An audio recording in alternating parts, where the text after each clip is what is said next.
La compliance occupe aujourd'hui une place tout à fait réelle dans le droit de l'entreprise. Une première manifestation pourrait en être la parution en septembre dernier du premier code de la compliance qui couvre des domaines allant jusqu'à la lutte contre le blanchiment, évidemment l'anticorruption, le devoir de vigilance ou encore les lois de blocage. Mais surtout, on peut identifier un certain nombre de domaines dans lesquels aujourd'hui le droit de l'entreprise est directement impacté par la compliance. J'en citerai 4.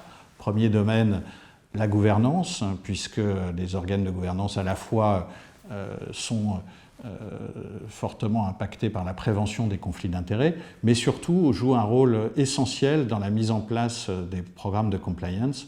Et toutes les autorités, qu'elles soient françaises ou à l'international, le soulignent. Deuxième domaine dans lequel le droit de la compliance a un impact sensible, c'est le droit du travail et les relations avec les salariés, puisque ceux-ci sont directement concernés par les guides de bonne conduite et les éventuelles sanctions disciplinaires liées à leur violation, et par des dispositifs comme la ligne d'alerte et la mise en place de ce système d'alerte. Troisième domaine, là aussi, le droit des contrats de l'entreprise avec des tiers et en particulier les fournisseurs qui comportent des dispositions relatives à la prévention du risque d'anticorruption. Quatrième domaine, enfin, le domaine des fusions-acquisitions. On trouve aujourd'hui, lorsque les cibles sont des cibles de droit français, un véritable audit, de véritables diligences liées